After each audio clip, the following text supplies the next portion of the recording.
اللہ تعالی وبرکاتہ بھائی صاحب۔ وعلیکم السلام ورحمۃ اللہ تعالی وبرکاتہ بھائی صاحب، کہاں سے نازل ہوئے؟ کیا نام ہے؟ کدھر کا ارادہ ہے بھائی؟ میرا نام محمد آفتاب ہے، میں بس اللہ کا بندہ ہوں اور دین کی کچھ باتیں کرنے اللہ کی راہ میں نکلا ہوں۔ آپ کا اسم شریف کیا ہے؟ میرا نام معشوق احمد ہے۔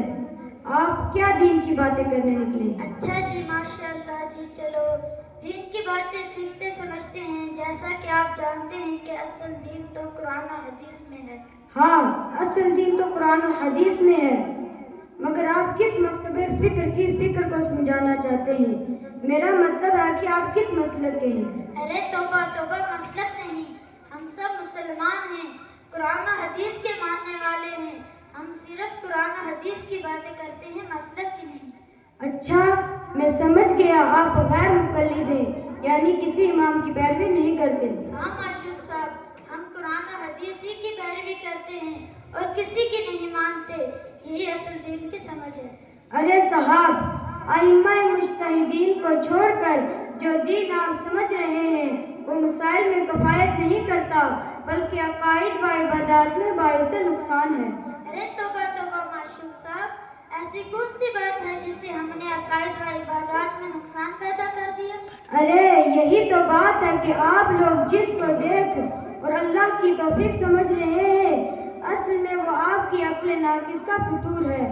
یوں تو بہت کچھ ہے، آپ ایک ہی مثال لے لیجئے کہ نماز تراویح رسول اللہ صلی اللہ تعالی علیہ وسلم اور صحابہ سے 20 رکعت منقول ہے، اور آپ اسے 8 ثابت کر کے عبادت میں نقصان پیدا کر رہے ہو اور عقیدے میں نقصان پیدا کر رہے ہو، اور 20 کا انکار کر کے رسول اللہ صلی اللہ تعالی علیہ وسلم اور خلفائے راشدین کی سنت پر بہتان باندھتے ہو۔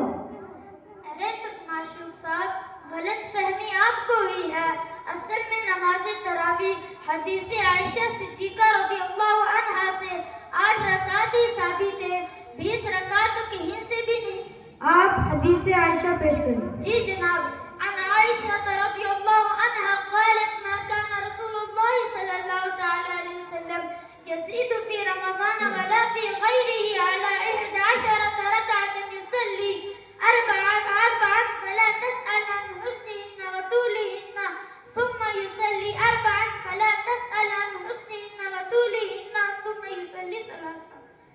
دیکھو جی، اس حدیث میں ہے کہ رمضان میں اور غیر رمضان میں 11 رکعت، جس میں 8 رکعت نماز تراویح جو 4 کر کے پڑھی جاتی ہے اور 3 رکعت وتر، اس کے علاوہ کوئی نماز نہیں۔ ارے آپ کہتے ہو کہ دین سمجھو، دین سمجھنے کے لیے اللہ کی توفیق کے ساتھ ساتھ اس کی دی ہوئی عقل کی بھی ضرورت ہوتی ہے، جو آپ میں نظر نہیں آ رہی ہے۔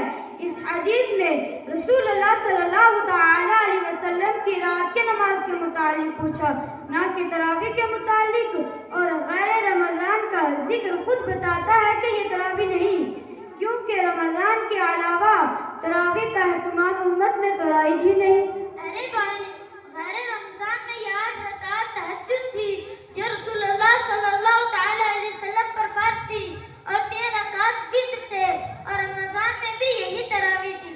استغفر اللہ، ابھی میں کہہ رہا تھا کہ آپ لوگ کہہ رہے تھے کہ جو رسول اللہ صلی اللہ تعالی علیہ وسلم پر تہجد کی نماز فرض تھی، حضور صلی اللہ تعالی علیہ وسلم اسے چھوڑ کر نفل نماز پڑھتے تھے، وہ بھی ایسے مقدس مہینے میں جس میں ایک نفل کا ثواب ایک فرض کے برابر ہے اور ایک فرض کا ثواب 70 فرائض کے برابر ہے۔ کیا فرض چھوڑ کر نفل پڑھ سکتے ہیں؟ ہائے بھائی، تو پھر اس حدیث کا کیا مطلب ہے؟ ہم نے تو یہی پڑھا ہے۔ ارے خود کو اہل حدیث کہتے ہو اور پھر کہتے ہو کہ یہی پڑھا ہے۔ میرا مشورہ ہے کہ آپ ہمارے اساتذہ کرام کے پاس زانوئے تلفظ طے کریں تاکہ آپ کو مکمل حدیث تک رسائی حاصل ہو سکے۔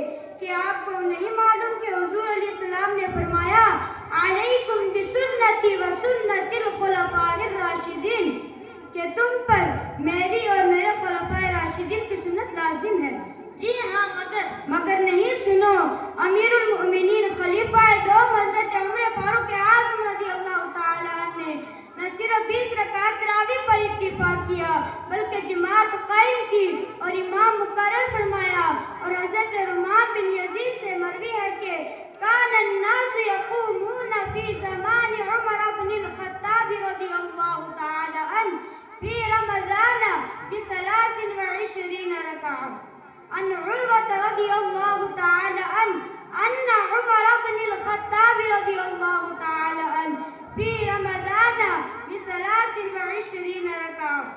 کہ حضرت عروہ رضی اللہ تعالی عنہ سے مروی ہے کہ حضرت عمر بن خطاب رضی اللہ تعالی عنہ ماہ رمضان میں لوگوں کو تراویح کے لیے اکٹھا کرتے اور مردوں کو حضرت ابی بن کعب رضی اللہ تعالی عنہ اور عورتوں کو حضرت سلیمان بن حسمہ رضی اللہ تعالی عنہ تراویح پڑھاتے. اور امام ترمذی نے اپنی سنن میں فرمایا وَأَكْثَرُ أَهْلِ الْعِلْمِ عَلَى مَا رُوِيَ عَنْ عُمَرَ وَعَلِيٍّ رَضِيَ اللَّهُ تَعَالَى عَنْهُ وَغَيْرِهِمَا مِنْ أَصْحَابِ النَّبِيِّ صَلَّى اللَّهُ عَلَيْهِ وَآلِهِ وَسَلَّمَ ب20 ركعة وهو قول الثوري وابن المبارك الشافعي. وقال الشافعي وهكذا أدركت ببلدنا بمكة يصلون 20 ركعة. کہ اکثر اہل علم کا مذہب 20 رکعت تراویح ہے جو حضرت علی اور حضرت عمر رضی اللہ تعالی عنہما سے مروی ہے اور حضور صلی اللہ تعالی علیہ وسلم کے دیگر اصحاب سے مروی ہے. اور یہی سفیان ثوری اور عبداللہ بن مبارک اور امام شافعی کا قول ہے. اور امام شافعی نے فرمایا میں نے اپنے شہر مکہ میں اہل علم کو 20 رکعت تراویح پڑھتے پایا. اس کے علاوہ بہت ساری احادیث ہیں، اگر آپ چاہیں تو میں پیش کروں. جی نہیں بھائی، مگر میں تو اس لیے کہہ رہا تھا کہ یہ نفل عبادت ہے، یعنی کوئی بھی دلیل مل جائے تو اس میں کمی کر سکتے ہیں تاکہ لوگوں کو سہولت میسر ہو. دیکھو نا جی، لوگوں کو دن میں کام کاج بھی ہوتا ہے، مال مویشی بیوی بچوں کا خیال بھی رکھنا ہوتا ہے. اس لیے اگر اس بہکاوے کے لیے تو شیطان کی ڈیوٹی تھی. آپ کو کیوں تکلیف کرنا پڑی؟ لوگوں کو معیشت کی فکر دے کر عبادت سے دور کرتے ہو. کہ اللہ تعالیٰ کا فرمان عالی شان نہیں سنا وَمَنْ أَعْرَضَ عَنْ ذِكْرِي فَإِنَّ لَهُ مَعِيشَةً ضَنكًا وَنَحْشُرُهُ يَوْمَ الْقِيَامَةِ أَعْمَى. کہ جس نے میری یاد سے منہ پھیر لیا تو بے شک اس کے لیے تنگ زندگانی ہے. اور سورہ طلاق میں فرمایا وَمَن يَتَّقِ اللَّهَ يَجْعَلْ لَهُ مَخْرَجًا وَيَرْزُقْهُ مِنْ حَيْثُ لَا يَحْتَسِبُ. اور جو شخص اللہ تعالیٰ سے ڈرتا ہے اللہ تعالیٰ اس کے لیے نجات کی شکل نکال دیتا ہے اور اس کو ایسی جگہ سے رزق پہنچاتا ہے جہاں تک اس کا گمان بھی نہیں ہو سکتا. سبحان اللہ بھائی، مجھے اتنی سمجھ نہیں تھی جتنا آپ نے سمجھایا. پڑھا تو میں نے بھی تھا مگر آپ خود اور آپ کہتے ہو کہ دین سمجھو، اور جب آپ کو خود دین سمجھ نہیں آیا تو لوگوں کو کیوں گمراہ کر رہے ہو؟ نیم حکیم خطرہ جان و نیم ملا خطرہ ایمان و نیم درزی خطرہ تھان. شکریہ جناب، میں اس طرح کے ادھورے مسلک شنیعی سے توبہ کرتا ہوں اور آج کے بعد میں انشاءاللہ علماء